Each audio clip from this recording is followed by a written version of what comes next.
अब हम देखेंगे Faraday law of electromagnetic induction की स्टेटमेंट क्या दी। ठीक है, तो यहाँ पे मैं लिख रहा हूँ Faraday law of electromagnetic induction, इसकी बेसिक स्टेटमेंट फैराडे ने क्या दी थी। ठीक है, अब हम वो देखेंगे, थोड़ा कम कर लेते हैं। हाँ, अब ठीक है। तो फैराडे ने बताया था whenever the magnetic flux linked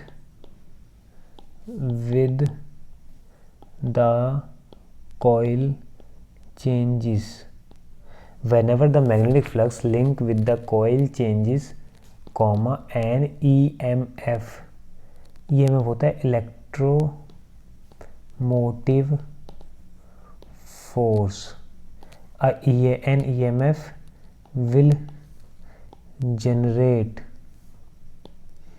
in the coil। तो फैराडे ने बताया था जब कभी भी एक क्लोज लूप का मैग्नेटिक फ्लक्स चेंज होगा तो एक EMF इंड्यूस होगा, EMF जनरेट होगा किसमें, कॉइल में। ठीक है, एक EMF जनरेट होगा कॉइल में। अब मैग्नेटिक फ्लक्स का मतलब क्या है, मैंने आपको बता दिया था, number of magnetic field lines passing through close loop perpendicularly. तो अब मैं फिर से वही ले रहा हूँ, एक मेरे पास क्लोज लूप है। ठीक है, एक मेरे पास ये क्लोज लूप है कुछ इस तरह से, ये रहा। अब यहाँ से ये मैग्नेट है, इसका नॉर्थ पोल साउथ पोल, यहाँ से वही मैग्नेटिक फील्ड लाइंस अपने निकल रही हैं ऐसे करके, इससे ये रही। ठीक है, मैग्नेटिक फील्ड लाइंस आ रही हैं। अब मैंने इस मैग्नेट को, सपोज करो इस मैग्नेट को मैंने जाम कर दिया यहीं पे ही, और ऐसे ही इस लूप को भी जाम कर दिया यहीं पे ही। अगर मैं इन दोनों चीज़ को फिक्स कर दूंगा, इस मैग्नेट को भी और इस लूप को भी, तो क्या होगा, जो मैग्नेटिक फ्लक्स होगा वो कांस्टेंट रहेगा। कांस्टेंट मतलब सेम रहेगा टाइम के अकॉर्डिंग। अगर सपोज करो यहाँ से 1 मिलियन लाइंस पास हो रही हैं इसके अंदर से, 1 मिलियन, ठीक है, 10 लाख मैग्नेटिक फील्ड लाइंस अगर इस क्लोज लूप से पास हो रही हैं, तो वो क्या चेंज थोड़ी होंगी, 10 मिलियन ही होती रहेंगी टाइम के अकॉर्डिंग, चाहे 1 साल हो जाए तो 10 साल हो जाए, 10 मिलियन ही रहेंगी, कभी चेंज नहीं होंगी टाइम के अकॉर्डिंग। तो हमारा EMF तभी जनरेट होता है तब हमारा मैग्नेटिक फ्लक्स चेंज होता है। अब यहाँ पे तो मैग्नेटिक फ्लक्स चेंज हो नहीं रहा, तो EMF जनरेट नहीं हो रहा। EMF बेसिकली क्या है पता है, EMF बेसिकली हमारा वोल्टेज ही है। ठीक है, बस थोड़ा सा डिफरेंस है, वो तुम्हारे लिए नेग्लिजिबल है। बस याद रख लो EMF एक तरह का वोल्टेज है जो हमारी हेल्प करता है करंट को जनरेट करने में। जब EMF होगा तभी तो करंट होगा। ठीक है, तो अब यहाँ से ये मैंने बताया 10 लाख मैग्नेटिक फील्ड लाइंस अगर इससे पास हो रही हैं और वो चेंज नहीं हो रही टाइम के अकॉर्डिंग, तो उनका कुछ फ़ायदा नहीं है, क्योंकि फिर हमारा EMF जनरेट नहीं होगा। उसके लिए हमें जो हमारा मैग्नेटिक फ्लक्स है वो कंटिन्यूसली चेंज करते रहना पड़ेगा। तो अब हम कैसे करेंगे, इस केस में क्या होगा, अब इस केस में मैं अपनी जो ये मेरी जो मैग्नेट है ना, नॉर्थ पोल और जो साउथ पोल है, इस मैग्नेट को या तो मैं आगे लेके जाऊंगा और या फिर मैं पीछे लेके आऊँगा। क्यों, इसका रीज़न सुन लो। इसका रीज़न इसलिए है क्योंकि अगर मैं इसको आगे लेके जाता हूँ तो यहाँ पे जो ये कॉइल है ना, मेरी कॉइल, यहाँ पे जो कॉइल है, फिर से बनाता हूँ, अगर ये जो कॉइल है इससे जो हमारी मैग्नेटिक फ्लक्स लिंक के जो मैग्नेटिक फील्ड लाइंस जा रही हैं वो बढ़ेंगी या फिर घटेंगी। देखो, अगर हमें EMF जनरेट कराना है तो हमें मैग्नेटिक फ्लक्स को चेंज करना पड़ेगा। अगर मैग्नेटिक फ्लक्स चेंज नहीं होगा तो हमारा EMF जनरेट नहीं होगा, करंट जनरेट नहीं होगा।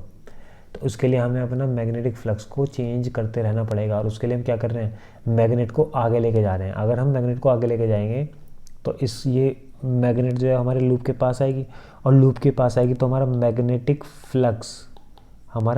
फ्लक्स इंक्रीज़ होगा। देख रहे हो ना, जो ये बाहर जा रही थी ये भी फिर पास आने के बाद यहीं से जाने स्टार्ट हो जाएंगी इसके अंदर से ही, जो ये बाहर से जा रही थी ऐसे। तो हमारा मैग्नेटिक फ्लक्स इंक्रीज़ होगा जब हम इसके पास जाएंगे, और जब हम इसके दूर जाएंगे तो मैग्नेटिक फ्लक्स डिक्रीज़ होगा। ठीक है, लेकिन ये कंटिन्यूसली प्रोसेस करना है जब तक मैग्नेटिक फ्लक्स चेंज होता रहेगा। मैंने बोला है ना पे व्हेनेवर, जब तक मैग्नेटिक फ्लक्स चेंज होता रहेगा तब तक ही ईएमएफ इंड्यूस होगा, ईएमएफ जनरेट होगा। अगर मैग्नेटिक फ्लक्स हमारा चेंज होना बंद हुआ किसके अकॉर्डिंग, टाइम के रेस्पेक्ट में, तो हमारा ईएमएफ जनरेट नहीं होगा। और यही बताया था हमारे फैराडे साइंटिस्ट ने, ठीक है, फैराडे ने यही बताया था ये। और जब पेपर में आएगा तो तुम्हें ये वाली जो स्टेटमेंट है ना ये याद रखनी है, ठीक है, हमेशा याद रखनी है, कभी भूलना मत इसको। चलो अब ये समझ में आ गया इलेक्ट्रोमैग्नेटिक इंडक्शन। अब हम बढ़ते हैं हमारा एक फ्रेश छोटा सा टॉपिक है गैल्वेनोमीटर। गैल्वेनोमीटर, अभी गैल्वेनोमीटर क्या होता है, हमने एक चीज़ पढ़ी है इससे पहले, एमीटर पढ़ा है। एमीटर, एमीटर का काम क्या होता है, एमीटर का काम होता है जो एक ये मीटर है जो करंट को मेज़र करता है, विच measures the value of current, कि जो करंट की वैल्यू को मेज़र करता है उसको हम एमीटर बोलते हैं। और वोल्टमीटर क्या होता है, विच measures the value of voltage, जो वोल्टेज की वैल्यू को मेज़र करता है उसे वोल्टमीटर कहते हैं, जो करंट की वैल्यू को मेज़र करता है उसे एमीटर कहते हैं। अब गैल्वेनोमीटर का काम क्या है, गैल्वेनोमीटर हमारा सिर्फ ये इसलिए लगाते हैं हम, अगर कोई भी सपोज करो एक वायर है, वायर ऐसे वायर जा रही है और मेरे को पता करना है कि इस वायर से जो करंट है वो इक्वल टू ज़ीरो है या इसके अंदर कुछ करंट फ्लो हो रहा है, ठीक है। तो उसके लिए मैं क्या काम करूँगा, इसके बीच में ना एक गैल्वेनोमीटर लगा दूँगा और जो गैल्वेनोमीटर है वो मेरे को बता देगा कि इस से हमारी करंट फ्लो हो भी रही है या फिर नहीं हो रही। गैल्वेनोमीटर में बीचों बीच बिल्कुल जीरो होता है, इधर अगर हमारी जो निडल है वो बिल्कुल बीचों बीच है, जीरो पे है, तो इसका मतलब इससे कोई करंट नहीं पास हो रहा, आई इक्वल टू ज़ीरो है।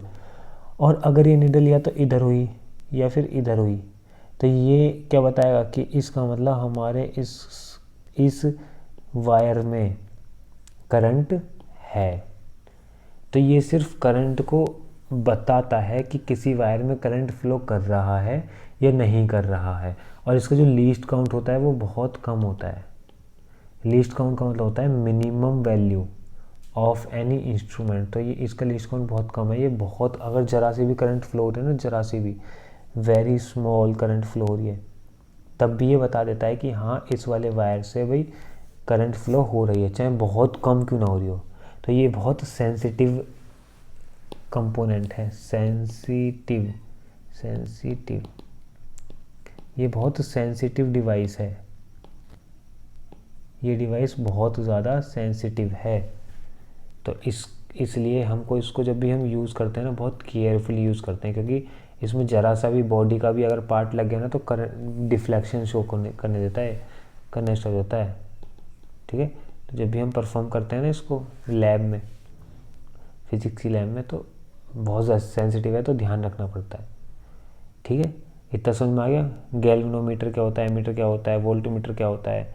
और उसके बाद हमने इलेक्ट्रोमैग्नेटिक इंडक्शन, फैराडे ने क्या लॉ दिया था, मैग्नेटिक फ्लक्स क्या होता है। तो आज की क्लास में हमने ये सीखा।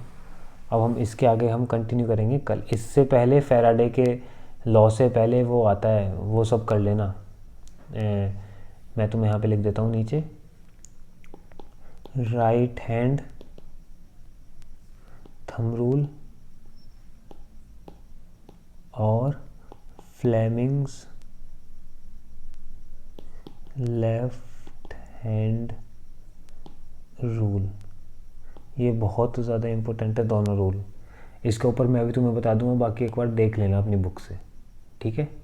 Okay, thank you.